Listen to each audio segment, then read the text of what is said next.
Fellow iconoclasts, welcome to another episode of our conversations as we put them together here at Iconoclasts. And today we talk about what is arguably the most pressing issue in South Africa today. You read about it in the newspapers, you're talking about it at your dinner tables, you talk about it at your soccer clubs, your rugby clubs, your braais. It's everywhere, it's ubiquitous. Even before we greet each other in social conversation, even at the gym, the first thing we ask is, have we got the land back? So today we talk about the land. Joining me in this conversation are two individuals who could not be more capable in assisting with this conversation. I'm assisted by the one and only Sizwe Mpofu-Walsh, who is an author, a thinker, and a true iconoclast. And of course, Khaya, as he calls himself on Twitter, the one and only Khaya Sithole. So, we're going to be talking about land. What should we be focusing on? What does the future of the land economy look like? And whether or not we have framed the land conversation correctly in the first place.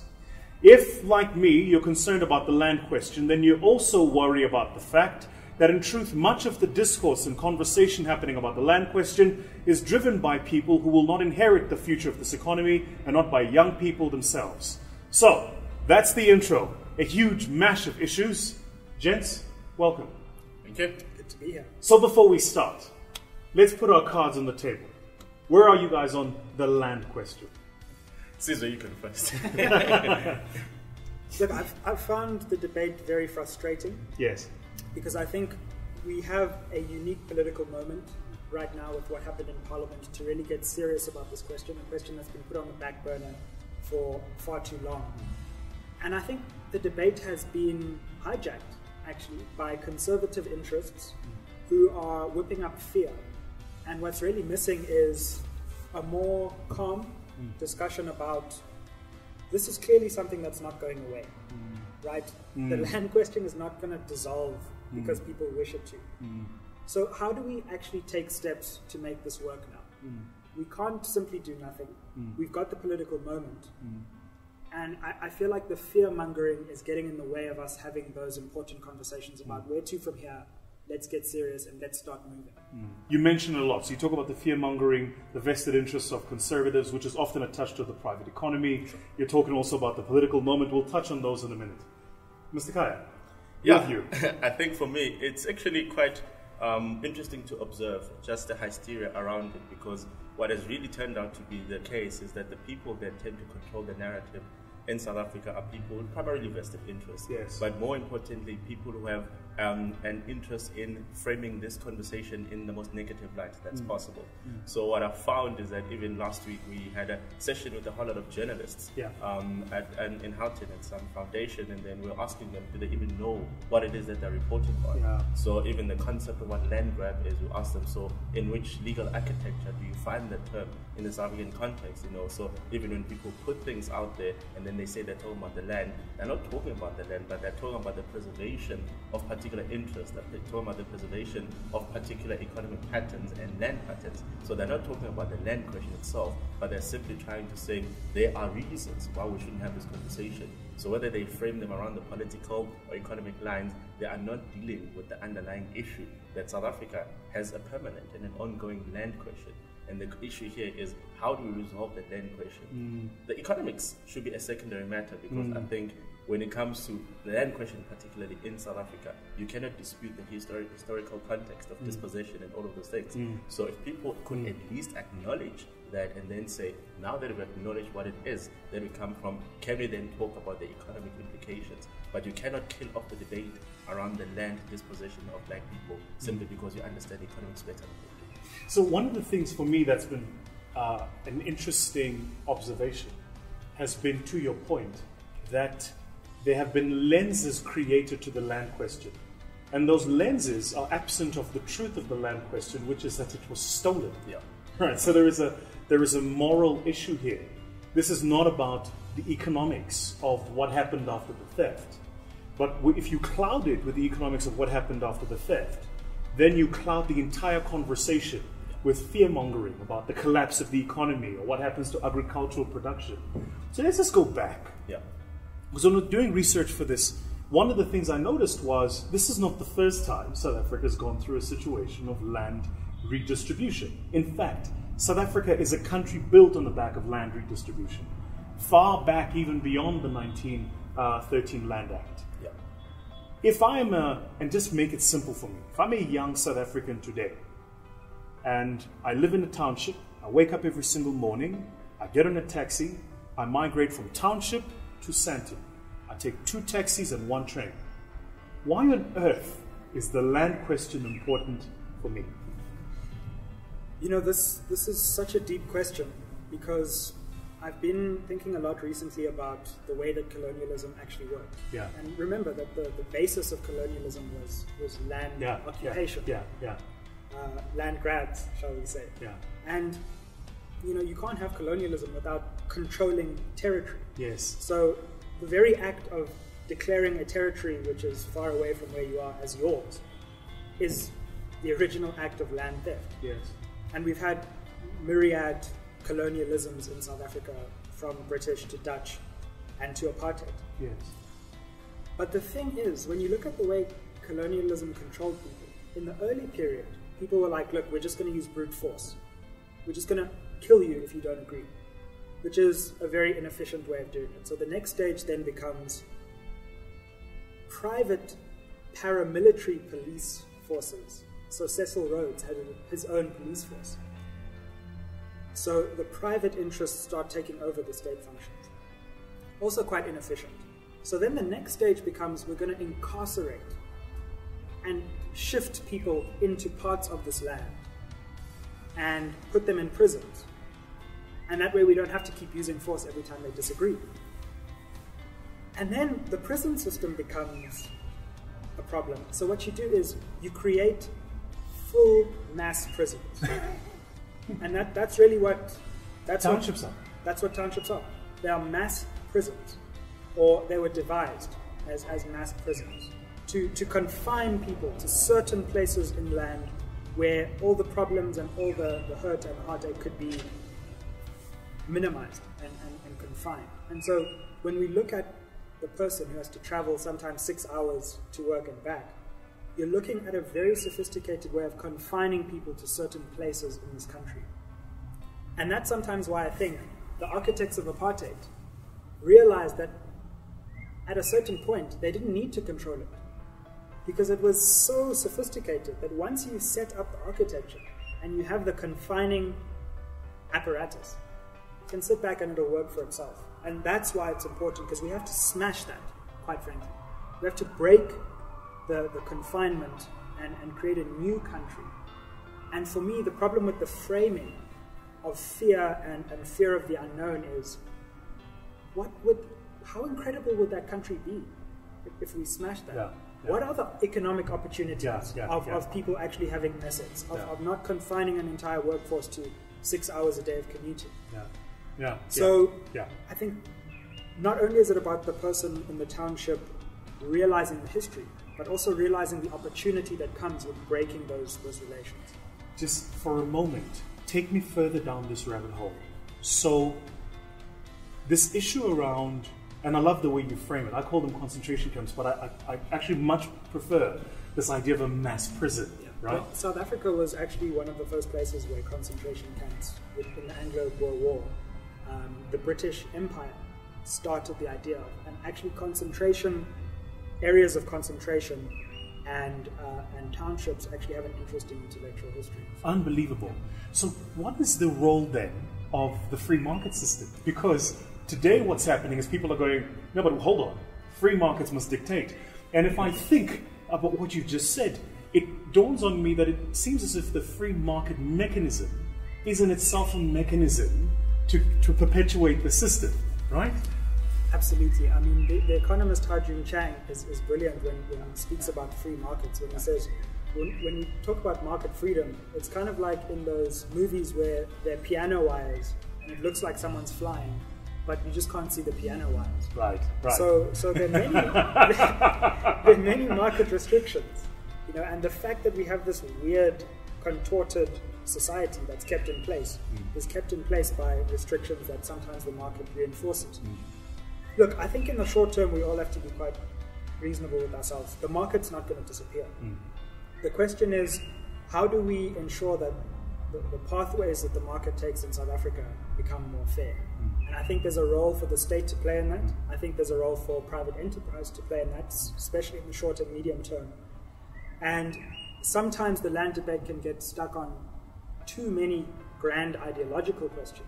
When, for me again, I want to come back to, here we are, in this historic political moment. What are we going to do tomorrow? And that involves some of the market, some of the state, and a combination between those two, which is a solution that I think is feasible. Khaya, you are interestingly placed because you studied a science that was invented by the Italians in the 14th century. You qualify as a chartered accountant. And now you work in a space that could not be, it seems to me, from a social activism and being a voice, be more diametrically opposed to what it is that the science of what you studied supports. The very idea of assets, balance sheet, valuations, is what we're told will collapse if we get this whole land question wrong. In your mind, how do you balance the training you've had with the moral need and reason to have this conversation and to correct it, as Sizwe says, at this political moment? So I suppose I did get lucky in that I've never lost my social conscience in spite of the fact that I had to master the debits and the credits.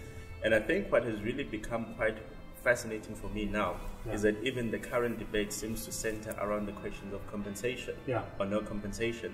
And of course, what then I've been able to do is to simply dig up as much data as I can on issues relating to land reform in South Africa and how we've crystallized the compensation part of it. And that's where I discovered that's where the primary loopholes are. So in one particular example, I always highlight that, even if we said that compensation must be paid, what you're trying to find is a pendulum point, which is to say some land claims do warrant market-based compensation because simply there's no other justification for departing from that. And then some claims might warrant zero compensation because they were literally stolen from people. But the issue here is that not only did the people that drafted the constitutional mandate not have an understanding of the financing implications of it, it also turns out that the politicians and the judiciary itself has a very limited understanding of what the financial implications of such wide-ranging reform projects are. So the one thing that I've been able to highlight to them is that even in the claims that we do end up processing, what we have done is that we've created this gambling system, this gaming system, where a land claim that is delayed as much as possible extracts the maximum value out of the state. Because if for no other reason, what we do is that we do the market value assessment, the valuation, at the very end point of the land claim. So in most cases in South Africa, our land claims were actually submitted in 1998, in 2001. And for every single one of those claims, nobody did the valuation at that point of the claim being submitted. So if I'm claiming land from you, you know that if you can delay the process for as long as possible, even if you know that my land claim is valid, you get the maximum return out of this. So even today, when you talk about a restitution claim that has been finalized today is actually 20 years in the pipeline because the closing date was 1998. So if you're talking about a land claim relating to a farm, the closing date was March 2001. So that's 17 years of capital appreciation simply because we've got this lethargy in the system. And by the time you finalize the claim, the reference point is to say, now that we agree that the land does belong to Sizwe, what is the value of the land today? Nobody goes and says, no, you frustrated the process for 17 years, knowing very well that the land belonged to him. Why can't we go back and say the value of the land at the point at which we actually told you validly that you had stolen the land was 10 Rand, so that's what you're entitled to. So we've created this gaming system. So for me, when the conversation gravitated towards expropriation without compensation, I then thought, well, this is a wonderful opportunity to then accelerate these tensions in the system because you're now thinking, well, under the current regime, I'm going to get some compensation even if it's delayed. 100%. So now I can say, okay, Sizwe, I agree. The land was yours. So now I will get my compensation because if you then cross the Rubicon, at which point that there's a possibility of zero compensation, then you might be worse off. So now you're going to see that some of the farmers and maybe some of the white landowners for whom the claims are already in the pipeline are going to suddenly concede on fundamental issues, because they now want to say, let us get our claim finalized before these people think about the concept of absolutely no compensation whatsoever. So for me, that's been the point of interest. So even in my submission to the Constitutional Review Committee, it's all about Section 25.2 and 25.3, which is to say, what is the compensation conversation? What is it supposed to be like? What was the constitutional mandate? What is the financial implications? And where do we stand here? And a couple of weeks ago, I actually wrote to explain even the whole agricultural thing, because I think it was Agri-SA and the bankers. They said, look, if you do this thing, we've got 160 billion rand in loans relating to agriculture. So then I sort of had to write and say, well, actually, you're all talking absolute rubbish, because that 160 billion rand, if you're saying that you've actually given it to a farmer, you've given him that 160 billion rand, let's use that example, on the basis that the underlying farm has got this agricultural potential, and you've said that the net returns that are going to be generated 100%. By that particular farm are 160 billion rand. So what breaks the conversation now is that people think that if I said, for example, we're expropriating that farm and the state takes over this farm, they're now saying that the banks are now entitled to accelerated compensation. And I'm thinking, no, when you gave out the 160 billion, you gave it up not on the basis of that it was a white person who owned it. You gave it to the underlying asset. So all I'm doing is changing the ownership of the asset, but you never invested in the ownership question. You invested in the returns underlying the asset. So what's the problem? Because if I buy equity in an entity with underlying assets that generate cash flows, that's what you're buying. It kind of doesn't matter. You're not buying an individual.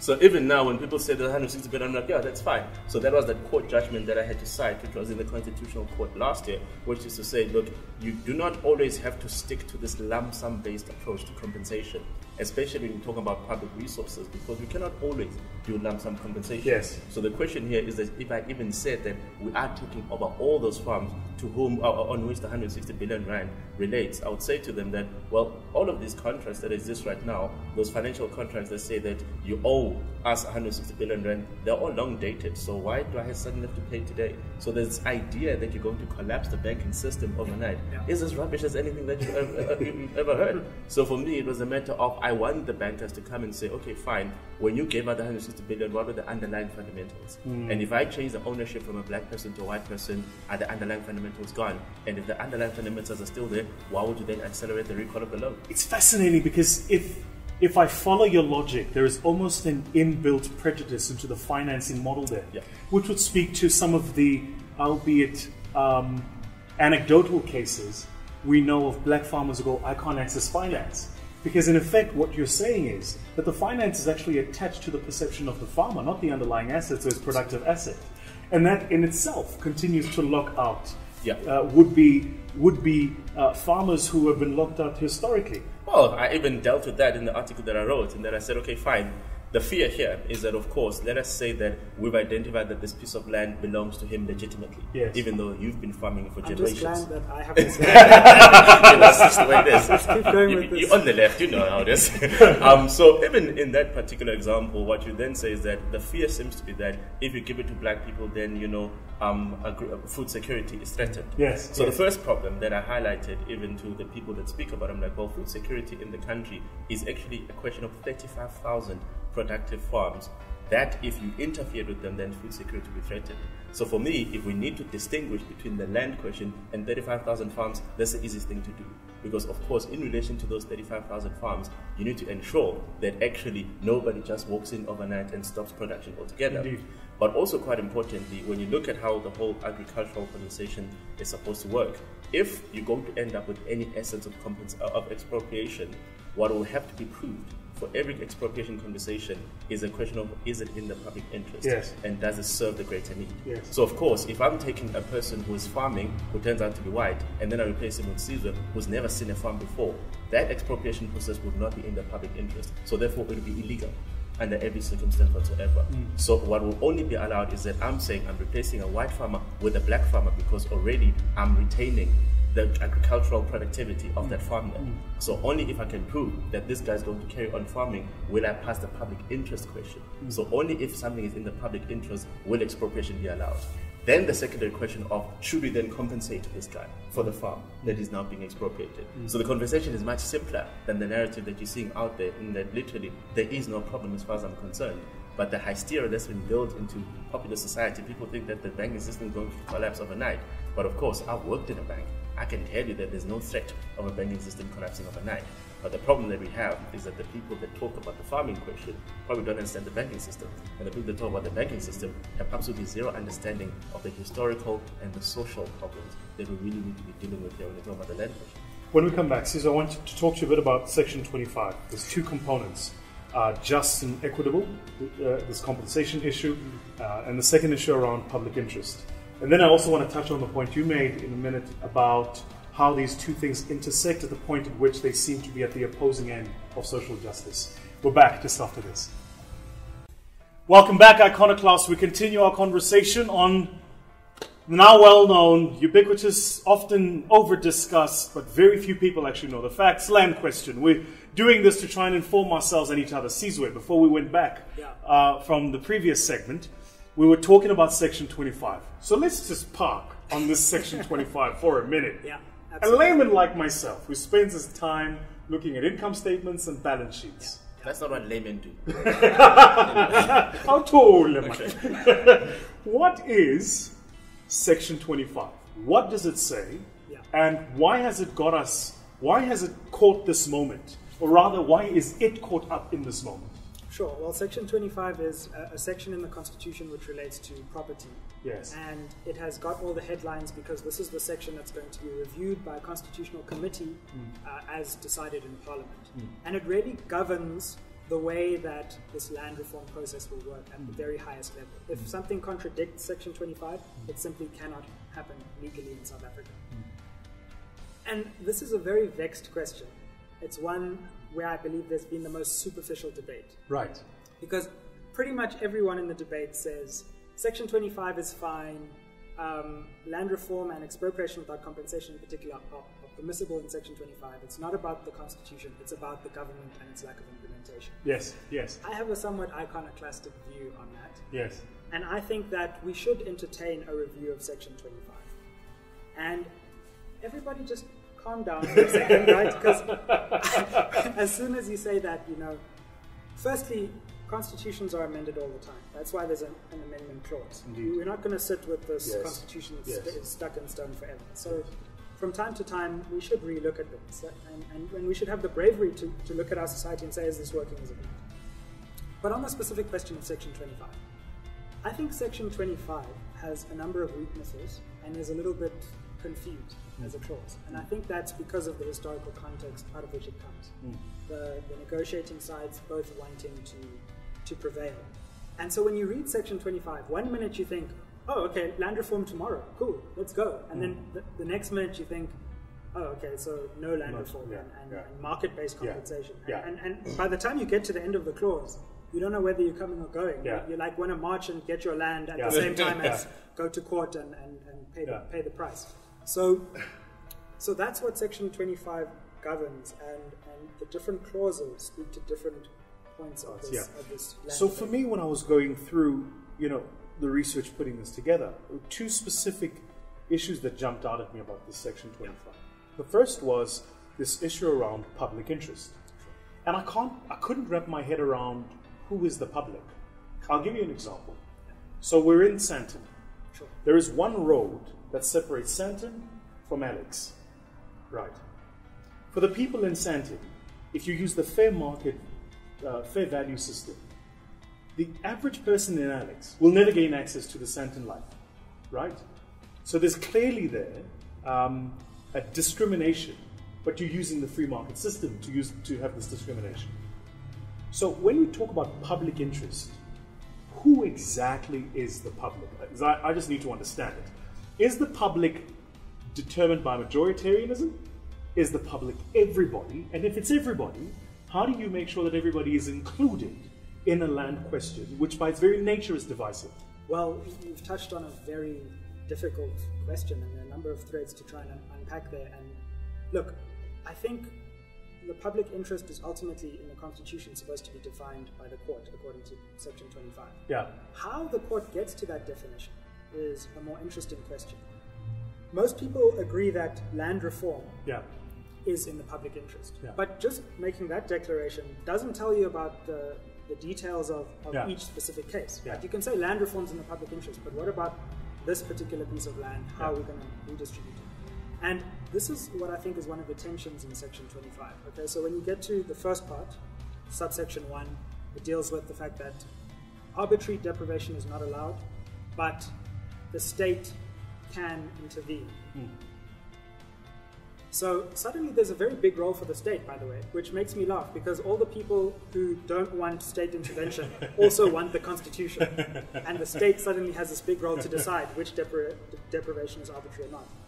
And then subsection 2 is very interesting, because then it says that the way that this transfer can happen, essentially, is either through an agreement between the parties. Right. Okay, we've tried that one. That didn't work. That worked, yeah. Why on earth would the parties agree? Yeah. Okay. Or through the public interest, essentially, or through a determination by the state, and then subsection 3 will then spell out exactly what those different points are: market value, the use of the property, etc. So, to me, that seems like all things to all people. That seems like Agri-SA says, hold on, market value is there, but land activists say, hold on, it says that the state can decide if it's in the public interest. And when it comes to the question of can land be expropriated without compensation, it's not clear to me that that is crystal clear, that it can or can't happen. And part of that is government's fault, right? Because for 25 years, essentially, government was supposed to come up with a law which spoke to the Constitution, Indeed. which said, okay, we get the clause, this is how and where and why it works. And it's unforgivable that we don't have that law yet, and we're still waiting for it. Okay, so I get that that is a problem. But when Section 25, subsection 2 says an amount must be decided by the parties or by the state, why do you need an amount if there's no compensation? So suddenly there's language in there that can't just be ignored. You can't just read down that Section 25.2 says an amount will be decided by. Are you saying that the amount is 0? Or are you saying that there is, and how does that amount work? So for me, I think Section 25 ultimately is theoretically going to get expropriation without compensation after a very lengthy legal battle, which I don't think we can afford. So I think a greater clarity in the clause might lead to the same outcome, but that outcome might be achieved more efficiently. So many people debate whether it's theoretically constitutionally possible or not to expropriate without compensation. I don't think that's the debate. It's theoretically possible. Is it practically possible under Section 25? I'm not convinced. I think conservative interests would marshal huge resources, constitutional case after constitutional case, for decades. And if the Constitutional Court comes back and says, oh, by the way, 50 years later, we were right, expropriation without compensation can work. Does that matter in a country where the practical implementation and the speed of this is almost as important as the theoretical possibility? And I don't think we've had that debate. Unbelievable. So, just quickly, how did we end up with a section of the Constitution that is so schizophrenic? I mean, it seems to me like it was a part of the Constitution written by committee. Like it was like that's how a camel was formed. And somebody says, well, it needs a long neck and long legs. And, the end result works, but it just doesn't look appealing, right? Yeah, and look, I mean, I think so much of South Africa is the result of compromise. And sometimes you need that in a constitution, because a constitution has to be as widely accepted as possible. Yeah. And so I think in many cases our constitution, not least of which Section 25, reflects that attempt to build consensus. But the problem is sometimes with the breadth of consensus, you miss the depth. And now our society is at a point where we want to know, where do we really stand 100%. On that? Are we coming out on point A, or are we coming out on point B? Sure. And sometimes there's no consensus there. Sure. And now we're going to have to make a choice. And maybe even the Constitution, or at least the Constitutional Court, is going to have to make that choice. And not everyone's going to like it. And that's a really difficult place for a society to be in. But I think it's time for us to rid ourselves of these thin compromises and actually start deciding what country we really actually do want to be. Khaya, public interest, your view. Okay, firstly, I probably have a very divergent view on Section 25.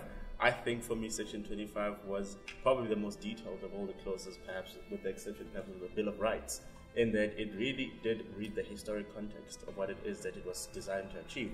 And it created an enabling environment. But do keep in mind that that enabling environment was written with the hope very ambitious as it turned out, that the land reform issue be settled within a particular time frame. I think even 5 years was something that they had imagined in mind. But they wanted Section 25 as a clause to sort of live beyond just the immediate question of land reform. It has now turned out that if you are not able to resolve land reform, of course Section 25 lives on. The one example that you could cite is the fact that as a consequence of Section 25, a land claims court was created, and that court was supposed to last for exactly 5 years. So it was set up, I think, in 1995. It's going to turn 23 years old next year. So simply because the land issue remains unresolved. So the second question that the question that you asked is about what makes up the public interest. Okay. So obviously that question, the concept of public interest can be as academic as you want it to be. But what one sort of has to gravitate towards is to say that, look, if you've got a democratic system and people have appointed people into positions of power as their representatives, that is as close as you're going to get to public consensus. So when you talk about the public interest in this case, the one question that I would always ask is, my interest is not really on the question of, things being expropriated. My interest is on the question of equitable access to land. So for me, the land question is probably not about me claiming Sandton. It's about me driving to Lanseria, and then on one side, you've got this 10,000 shacks housing 50,000 black people. And then I'm on the highway, and on the other side, there's an empty plot of land. Absolutely. Because clearly it's not in the public interest for you to have people being crammed with no resources and no access to amenities on one side and an empty piece of land on the other. So the question is, do we as a society think that this is in the public interest? So the questions don't have to be legal. It could even be socialized to say, do you think that it makes sense that some people are struggling to even know where to sleep, and then there's a piece of land across the road which we've decided not to interfere with because we're saying that we're protecting private property rights. So it could even be simple things like that, to say, let us actually crystallize what we understand is in the public interest. It is in the public interest that everybody should, for as far as possible, have access to a plot of land that they can say, this is my own. So whether they need title deeds in order to say that, then that's a question of the semantics. But a person should be able to say that, as far as I'm concerned, this is a part of South Africa that I'm free to deal with as I see fit. So for me, the essence of public interest is far more nuanced than what it is. But of course, the constitution that people seem to not like so much, Section 25 actually has one important proviso, in that there was always going to be the tension of in which land process is it in the public interest or not. So Section 25 then decided to override the conversation altogether, because it explicitly says that when it comes to issues of land reform is in the public interest. So there's no need for us to even deliberate on the question of, if we talk about land reform, is that in the public interest or not. We decided in 1996 that land reform is in the public interest. So the debate is not about the public interest, but what constitutes land reform. So is the fact that people in Alex quite simply cannot access land in Sandton, is that the essence of the reform that we're trying to sort of get to? And what would that reform look like? Are we now saying that we need to be able to say that at least every single child who lives in Alex must be guaranteed access to a high school in Sandton? Because for one, you're going to be able to sort of create this social cohesion that we don't currently have now. So when you talk about reform, are you saying that it makes sense that one person can say, I own 10 hectares of land and I'm simply going to build a house, while other people are living in a shack trying to share a space? So when you talk about reform, what is it that we're trying to reform? Earlier on, you spoke about something that always offends me greatly, in that people seem to celebrate the fact that, somebody can wake up from a township and go to work in Sandton. For me, that is the most offensive thing, because the question is, why does the township exist? Why does Sandton exist? 100%. And of course, it has those historical narratives, which is to say, townships were created for a particular reason. And this was a piece of land that was not actually part of the original idea.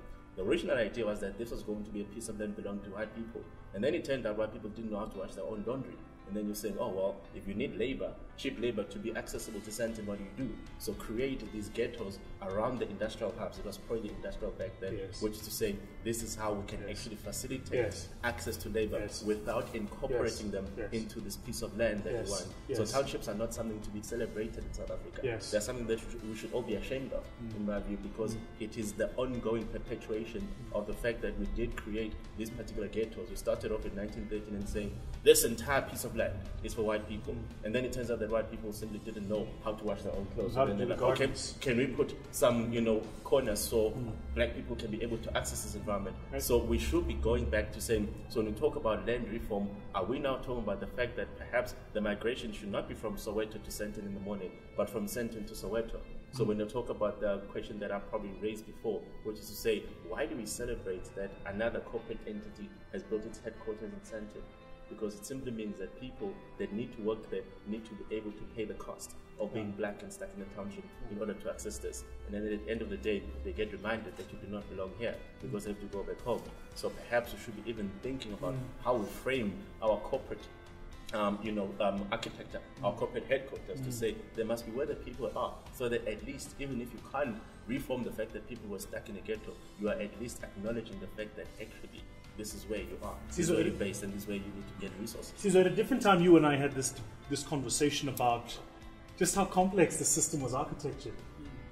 And we were talking about the role education played. Because to your point, Khaya, even the very system of education that was designed, we later came to know it as Bantu education, whose premise and very ethos was give a subpar level of education so that you can create citizens for whom there is no alternative but slave wage conditions. And then you provide a system of cheap labor into the system. Right? So there's a very complex system of how this whole thing was designed. But guys, it does bring us to the point, and I want to touch on this very quickly before we go to break, which is this. There's now this idea that 94 happened and washed us clean of this entire history. And what the land question brings very clearly to the table is actually that 94, with the greatest of respect, was a washover, that it was a veiling of a curtain of sorts. You know, this idea that just because I don't see it underneath the carpet, it then therefore doesn't exist. But what's happening now is it's clearly coming to the fore that actually, no, it does exist. And the majority who have been silenced, who have been sidelined, are saying this far, no further. Yeah?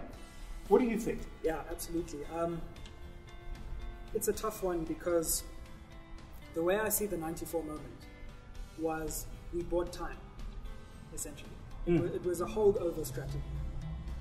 We can't win. Wait, so it was not the end. Exactly, right? Now, the brilliance of the holdover strategy is, okay, if we buy ourselves time, then later we'll be in a better strategic position to take advantage of the time we've bought. Yes, right? Yes. The problem is when you fail to deliver on the time that you've bought. And this is the crucial crisis we're in now. Yeah. I see. We bought ourselves time, but the more that time goes on and we fail to actually take advantage of the time we bought, the more that looks like a sellout. 100%. So 100%. Yeah. So for me, I don't say people back then were sellouts. I think some mistakes were made. I think some victories were won. But if we fail now, believe me, they're going to look like sellouts. If we don't fail, they're going to look like visionaries. And that's why so much of this is now down to us. And when you speak about education and Bantu education and you know the important work that you do in inspiring people, I think for young black people now, like, we should be inspired to go out and educate ourselves so that we become the generation that destroys this system. Yes. Because we are the only generation who got the time bought for us, Yes. so that we can do that. Yes. If we don't, we're going to become the generation that got all this luxury and we still threw it away. Yes. Yes. And so that's how I view the 94 moment. We were given time. The question is, what are we doing at that time now? Yeah. Khaya, what do you think of the 94 moment?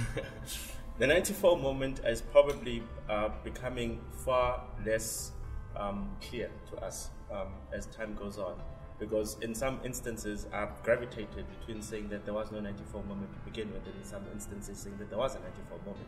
But the way I've sort of looked at it now is that we need to be able to acknowledge what 94 was about. And 1994 was simply the question of acknowledging the right of citizenship. Yes. So all we got was franchise, not much else. And then thereafter, what we're supposed to do is that now that we're citizens of the country, we're supposed to frame and design it in a way that then responds to the fact that this is why we wanted to be citizens of Got this. you. So what a lot of people saw is that they saw it as the end point, Yes. as it were. But it wasn't the end point. Fascinating. It was basically the starting point that we've been struggling to get to. Because the issue here was that all we've been asking for is that we need to be able to access the stadium so we can be at the start line of the race. So what people realize is that, when we got to the start line, they thought this was the end. So that's why we feel like we haven't progressed since then, because we're at the start line, and then you're seeing that the people that were already in there have been busy running a race for the past 24 years. But it's how it was sold, guys. They sold it as this. They are far ahead. So that's why now, even earlier on, when we speak about this idea of a rainbow nation and reconciliation, I'm always explicit that don't accuse white people of ever having signed up for such a thing. They were there on the start line, you guys showed up, and then somebody pressed the starting pistol, they started running, as it were. Nobody actually stopped them and said, by the way, you, of all people, should wait for these people to run first, simply because of how much it's taken for us to get to the starting point in the first place. Yes. So this idea of non-racialism and equality is coming back to bite us, because we really got to a point where suddenly we could pretend that we're an equal society and then say people must proceed.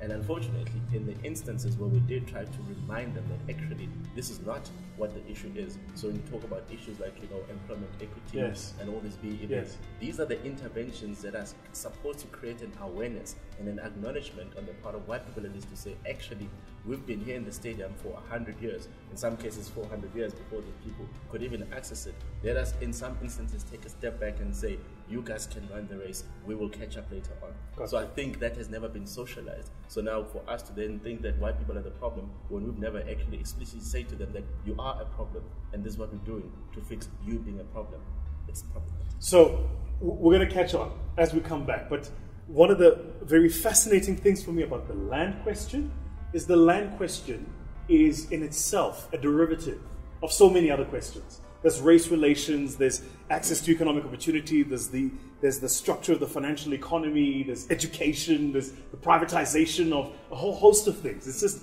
it becomes the end result of so many other things that to deal with it is to deal with it as in its various tenets, right? Yep. So we're back just after this. Don't go anywhere. We're back. No time for an intro. We're talking land, the thing you're standing on right now. Gents, let's get right into it. What I want to talk about now quickly are myths. I think they're myths, and maybe I'm wrong. The first one is, okay, so we give back the land. Some of it has agrarian capacity, but do black people know how to farm? This for me is fascinating, because every single farm I've ever been to, I have never seen a full labor force of white people. It's never happened. Dairy farm, citrus farms, orange farms, wine farms, every single one, the laborers are black. So where does this myth come from about black people not knowing how to farm? Sizwe. Absolutely. I'm so glad you touched on that, because there's so much to unpack in that myth. Of course, before we even get out of the starting blocks, as you've said, who's actually working the land? Yes. So, I mean, that destroys it already. Yes. Because I think that a really efficient model of transferring the land is actually to transfer some ownership to workers who are already there. Yes. You don't have to import someone who doesn't want land. Yes. Yes. Workers have been there for generations, and they know how to work the land. Yeah. But here is the more interesting question.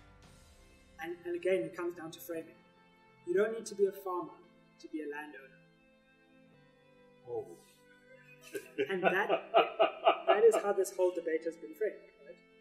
It's saying, oh no, we're going to kick these farmers off, and then we need to bring new farmers on. What? Have you ever seen a British aristocrat who owns land? All they do is sit around on couches all day. Ownership and the management of the business that happens to be on a land. Very different things. Two different things. 100%. Totally different things. So we can transfer ownership, and your business can pay rent to me, because I'm the landowner. And I'm chilling in Joburg if I want to. I'm a shareholder earning dividends. You don't need to be a bricklayer to own property. Why do you need to be a farmer to own land?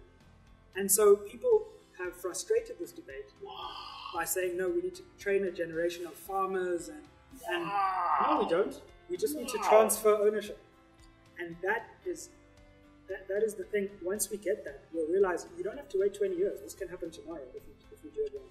The question then becomes, who do we transfer it to? Yes. And that's why we break this myth that, oh, black people, quote unquote, won't be good enough farmers. They don't even have to be farmers. They just have to be landowners. And believe me, that's an easy job. So, I have to tell you, a part of the reason I love these conversations is because my own thinking gets, and you've just reframed it in just that. Second myth, that if we do land reform, it'll be a threat to food security.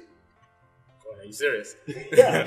So just on the first... That's what they're saying. No, man, that's there was a rally held, by the way, true story, in Australia. A friend of mine living in Australia sends me, because I used to live in Oz, sends me a video saying, is this true? You guys really kicking white people off the land? What's going to happen with your food security? You know, you're filling up your garage with baked beans and pilchards. I'm like, what are you talking about? Right? Yeah, so just a couple of things. I think even the English for me becomes problematic. You said something earlier on where you said, give back the land. Yes. You make it sound like it's a favor. This is a historic injustice that is being restored. It's a fair point. Yeah, so I'm always fair point. very worried about people who make it sound like this is a gesture of goodwill. 100%. You give back that, and there is no such thing. 100%. It's a restoration of. So where does that language come from? That's from people who speak better English than the people that dispossess, which is to say, oh, we'll give you the land. There is no such thing. Yeah. It's not a favor. Yeah. It's really a correction of a historic injustice. Yeah. And I think when you talk about the first myth, which is to say, black people cannot farm, for me, I wouldn't even regard it as something worth entertaining, because the reality here is that if you go to any farm here, there's always the question of the owner of the farm is a white person, and then the people that actually work on the farm are black people.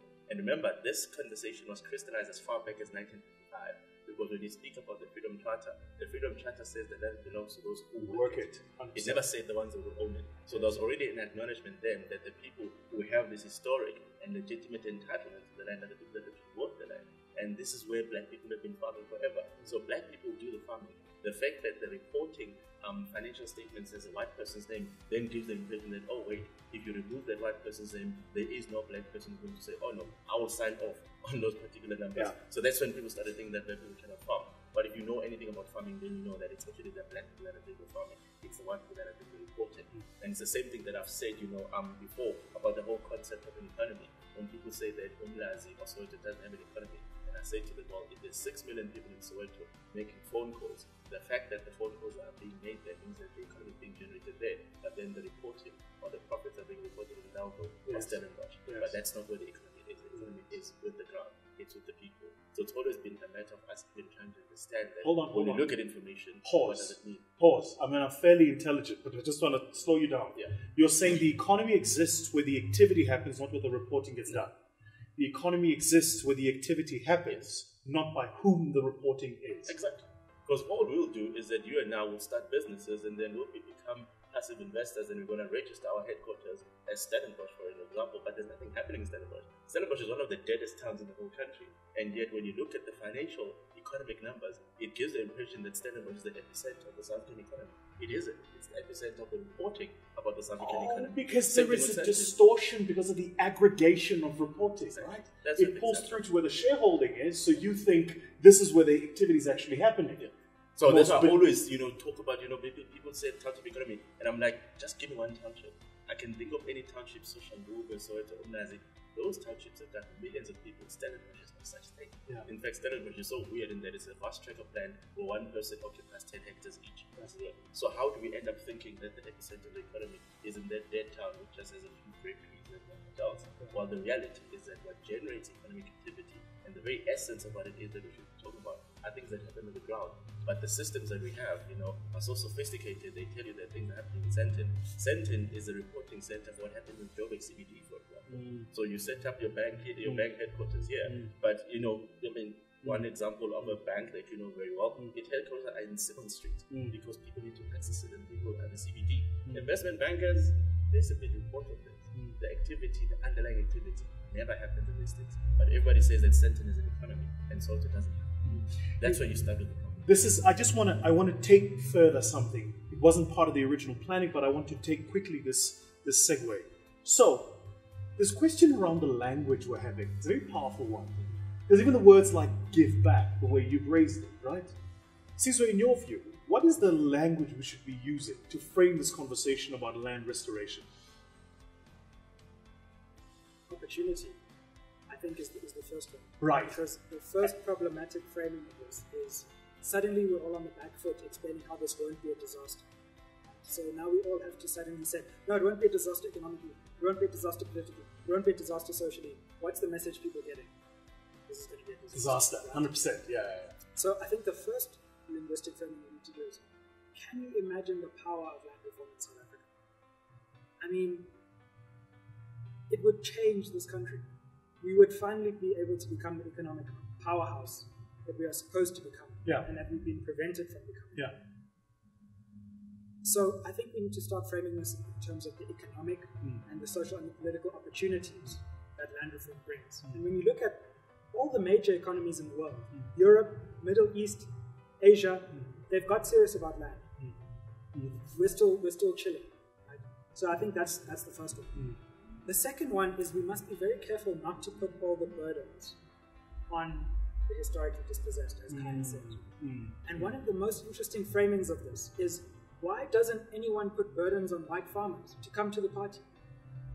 Why do we all just assume that white farmers are gonna close up and fight till the death, right? And why is that fair? Like, if we have to come to the party and find all these solutions, why aren't white South Africans, or particularly white people who own farms, coming to the party and saying, clearly this is an impulse. Clearly we have to do something. Yeah. But the framing is, no, you can't even touch that, otherwise disaster. Yeah. So yes, I think that's important. And then finally, in terms of justice, in terms of restorative justice, as opposed to favors or being lucky, because we're not lucky to have the land that we actually deserve to share. That's a very powerful moment. For me specifically, that's a very powerful moment, because you know there is something about language that informs perspective, even if you're unaware of it. Yeah. And sometimes it's something you'll read, you pick it up in a newspaper, you hear it on radio, and you pick that language up, not knowing that you've now had an inbuilt bias toward the conversation because of that language. Quickly, a quick conversation. There's somebody watching this who's going to go, no way has land reform worked.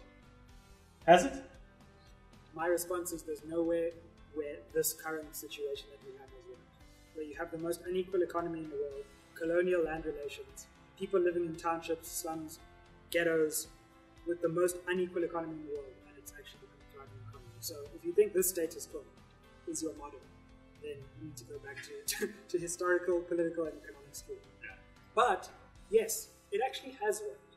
And this is, again, the opportunity we're not taking, because what we then turn around and say is, oh no, there have been opportunities in developing economies. No, actually the most developed economies have rid themselves of feudal land relations.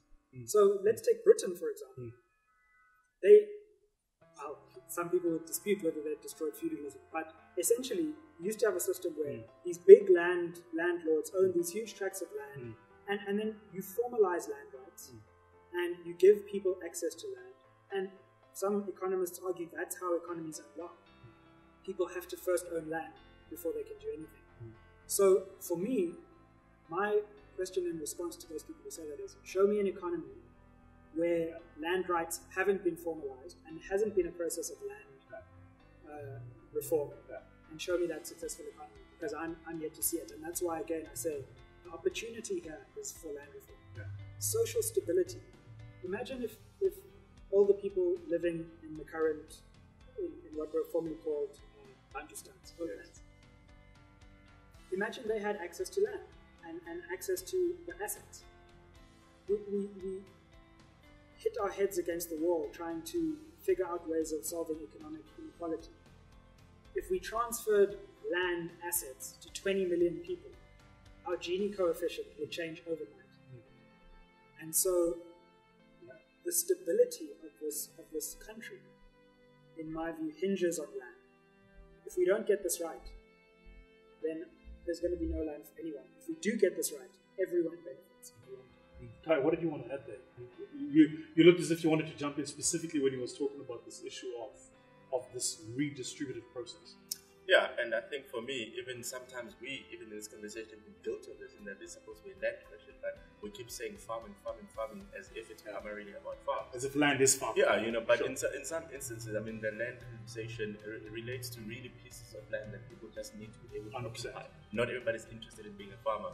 And of course, this is why the conversation gravitates to say, well, black people can't farm anyway, so why should the redistribution happen? And that's not the way it should be.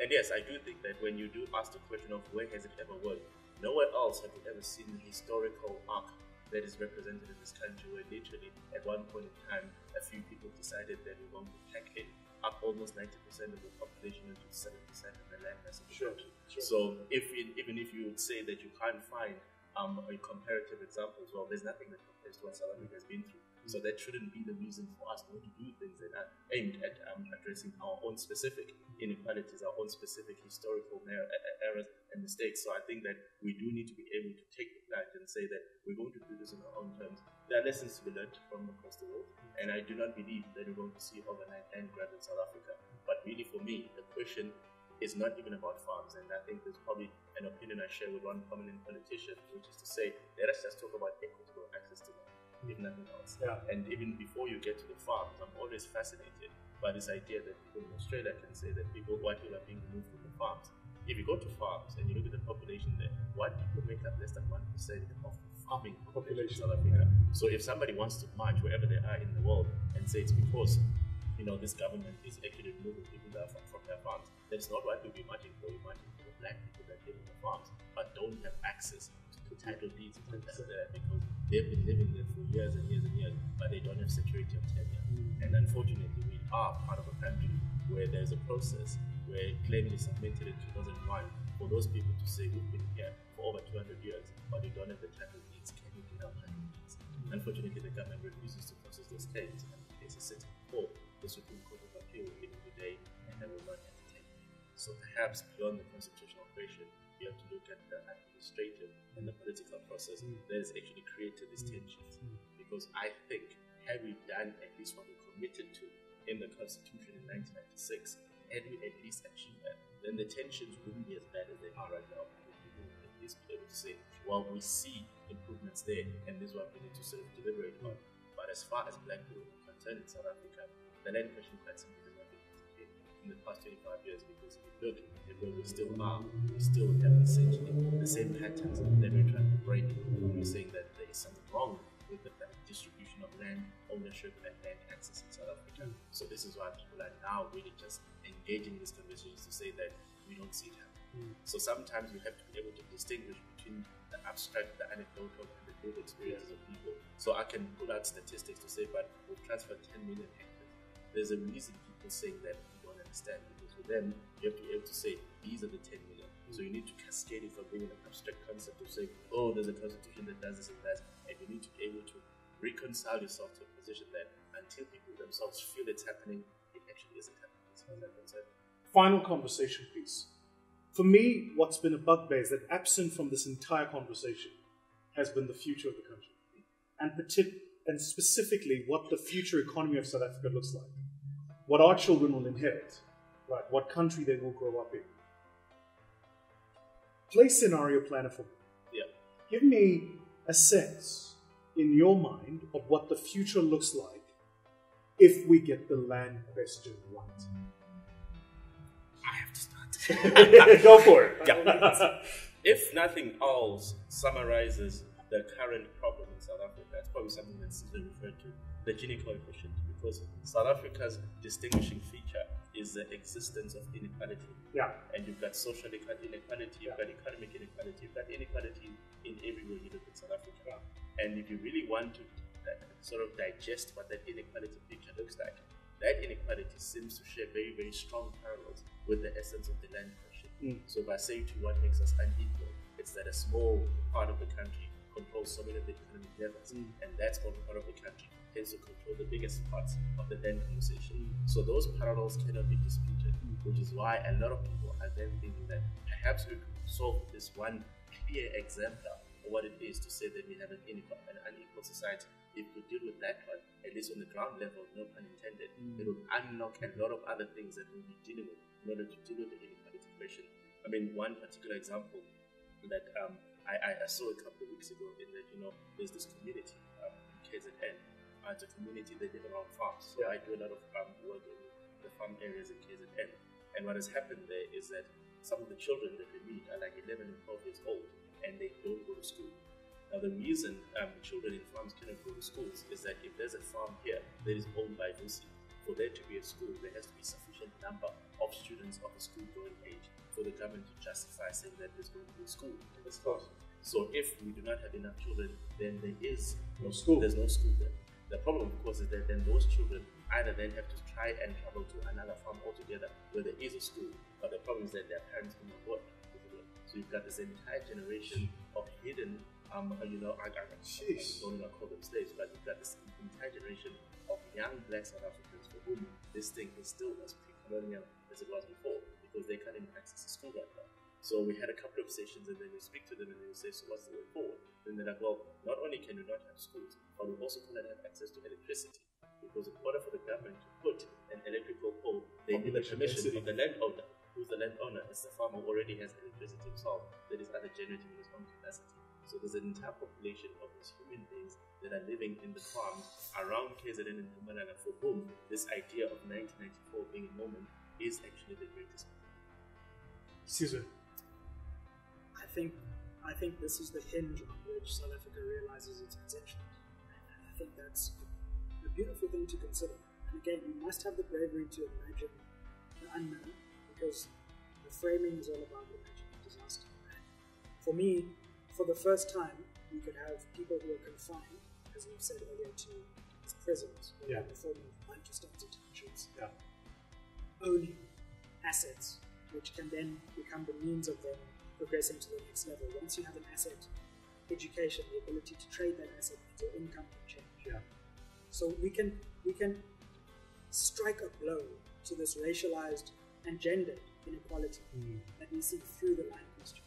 And what happens when all the millions of South Africans who are talented enough but who are structurally oppressed so they can't contribute to the economy start getting that material to contribute? We see an economic explosion unlike maybe has ever been seen in the world.